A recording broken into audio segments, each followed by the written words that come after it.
Warning, this content may be disturbing to some audiences. Subscribe, if you dare.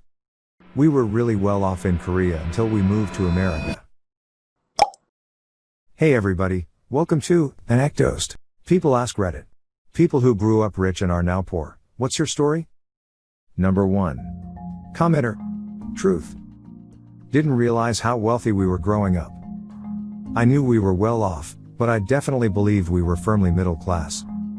Looking back though, if we were middle class we were the top 5%, and there is no way my dad/stepmom are middle class anymore, although my mom might still fit the description.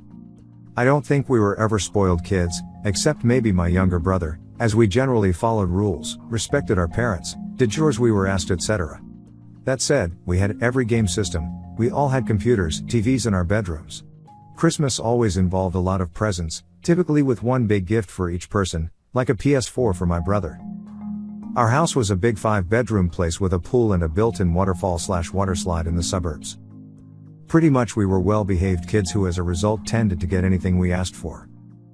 I'm now 29, married, with a decent job, and yet I feel like I am so far away from that kind of financial affluence. We are still paying off debt from when we were in college. We rent a house, but can't afford to buy one yet. We make ends meet, but by no means keep up with any tech trends, saving for a Switch sometime next year.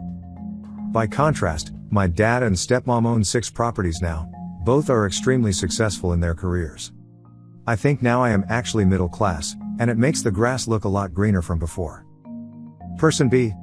Same lol, many of the people I grew up with that are wealthy get support from their families even after leaving the main house.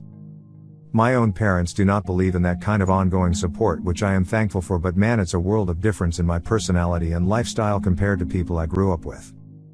I think I'm better off even though I'm struggling financially for the first time in my life. I am figuring it out and it's a learning curve, but I manage. Others who keep getting help, like my husband, have taken significantly longer to deal with real problems. It's been a very long and difficult journey getting him finally independent. There are so many strings attached to wealth like that, it's rarely ever given freely. Number 2. Commenter. We were really well off in Korea until we moved to America. It seemed like a piece of cake for a family like mine to start life anew with enough financial backings. My father had worked hard for his family. In the first 2 years of our life in America, my parents were scammed by shady Korean immigration lawyers. Twice. Blew all of their savings and emergency funds. We started from rock bottom again. I remember skipping 2 meals a day so we could have food to go around everyone. I also remember pulling the plug on the refrigerator because what's the effing point if there's nothing in it? We don't look back or talk about those times anymore. Person B. My family were immigrants too, we also had to start from rock bottom. When we first arrived we went through a few months where we rented somebody's basement because that was the only thing we could afford. The place was so leaky the ceilings were covered in mold, when it rained there would be water running down the walls in the pantry and we had to evacuate all our things. The shower didn't work. There was no furniture in the house. Dinner was often skipped, and when it wasn't it was usually organ meats and potatoes quickly cooked after mom got home from work. Both parents worked 12 to 16-hour days, including at night, so I and my brother were locked at home overnight. Like your family, we don't talk about these things anymore, and when it is ever mentioned my mother just ends the conversation quickly with, well, we've come a long way. And yes, we have come a long way. I hope you're doing better too. Number 3. Dad was a surgeon who owned his practice. Had loads of money until I was 13. Then dad divorced mom and left. Somehow he won the divorce and kept most of his assets and money, long story. Being a poor kid with a rich dad really makes people wonder. I couldn't afford a lot of things growing up, and people talk shit about me for it, thinking I was just a super cheapskate. Dad went into his midlife crisis getting a new house, new car, new clothes, etc. We had to leave our house, get a new one, and then mom had to work and raise us as a single mom. Filling out the FAFSA for college didn't help. I had to include my dad's income on the form designed to see how much money I could get in loans. That meant I didn't get any money from anyone, because dad wasn't paying, and no one else was giving money to the kid of a millionaire. I had to work 2 part-time jobs, but I managed to work and take full course loads. Got through college. Never took out any debt, not that anyone would loan me money, until I took out a mortgage. I live comfortably now, but I went through 2 lean decades to get here. Number 4. I grew up rich because my mom came from a very rich family, but stopped working because she had kids. My dad, however, was a freelancer, so he had no stable job. My grandpa bought us a house in a nice part of town. I had a very comfortable childhood, believing we were loaded because my parents were always home. We traveled frequently and were the envy of all my cousins. But turns out my parents' savings from my grandpa had dwindled and they were in debt, yet every single penny they decided to invest on making us look rich. As I got older, they'd buy new cars, but our lights and TVs would never be repaired. My allowance got less instead of more, but we'd continue having lavish parties in our house.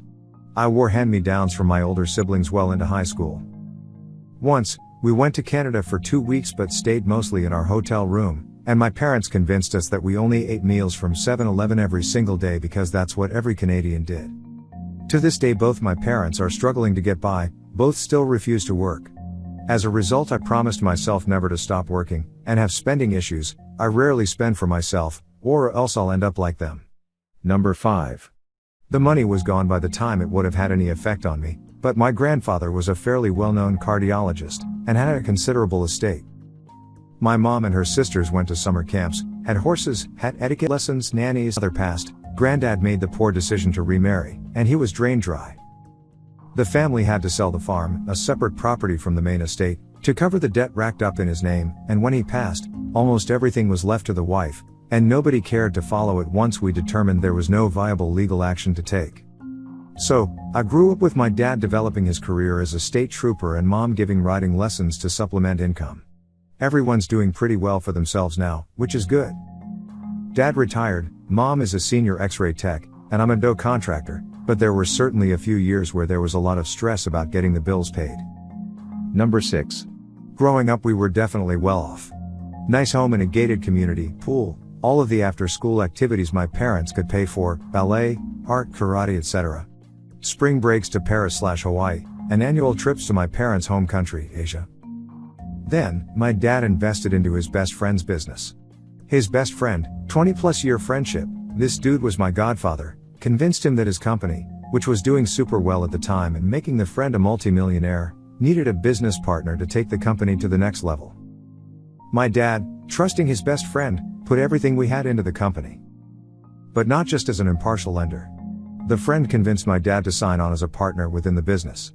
Not even a year after giving him all of our savings, the company was exposed as in the throes of bankruptcy. My dad not only lost everything he put in, he was now on the hook for all of the debts the company had incurred. We lost everything. We had to sell our house to pay the remaining debts and move into a tiny condo. In the most devastating moment I remember of my life, I recall my parents quietly discussing in the living room how they would sell their wedding jewelry. I took a part-time job and paid my own way through college. My parents clawed tooth and nail to financially recover.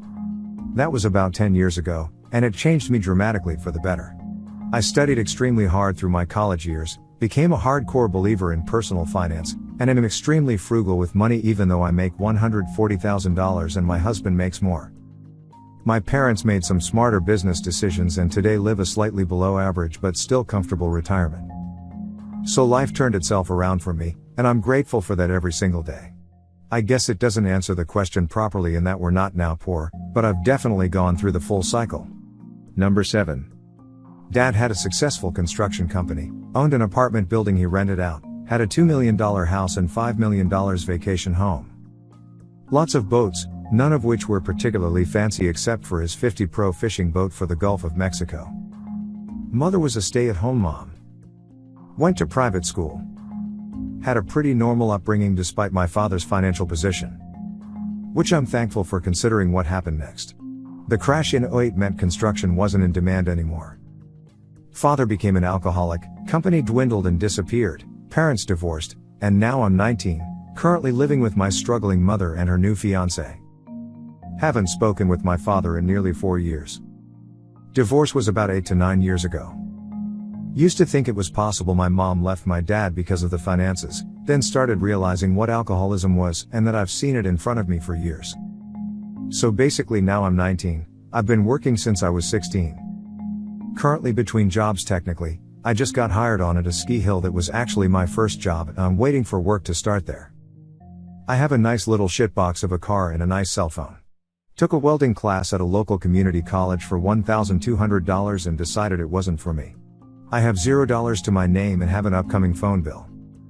Basically, I came from a wealthy family, never really got spoiled, now I'm poor and happy with it.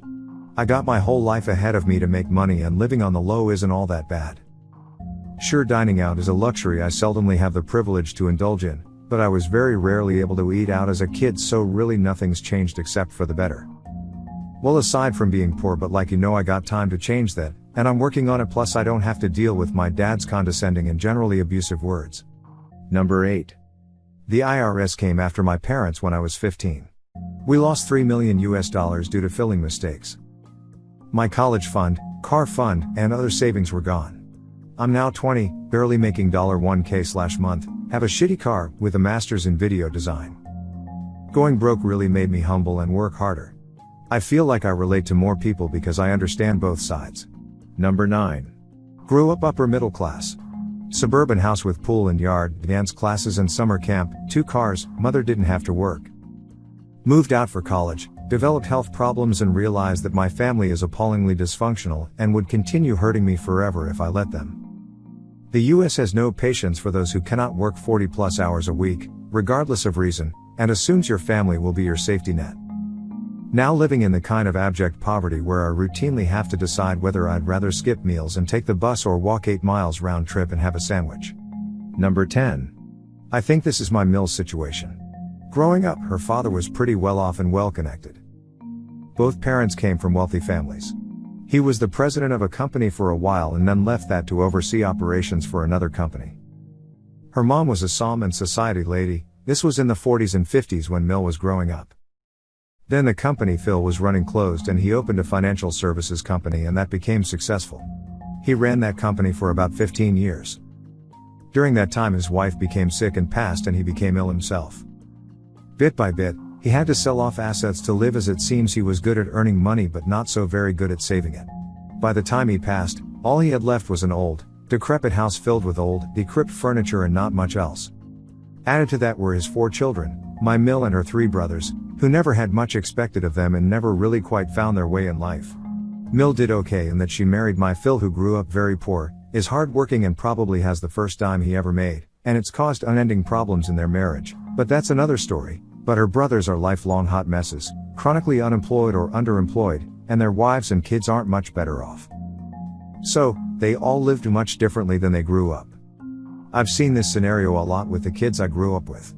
Some wealthy kids grew up and did great for themselves, but just as many are kind of struggling. I'm in my 40s, so many of these kids' parents have begun to become sick or pass on. The money runs out eventually, no matter how wealthy someone is. For the kids who never learned to stand on their own 2 feet, the reality has not been good for them. Make sure to share your personal story in the comments below and have the opportunity to be featured in a future video. Also, if you like these topics, don't forget to like, subscribe, and hit the notification button to continue seeing more content like this every day. See you next time.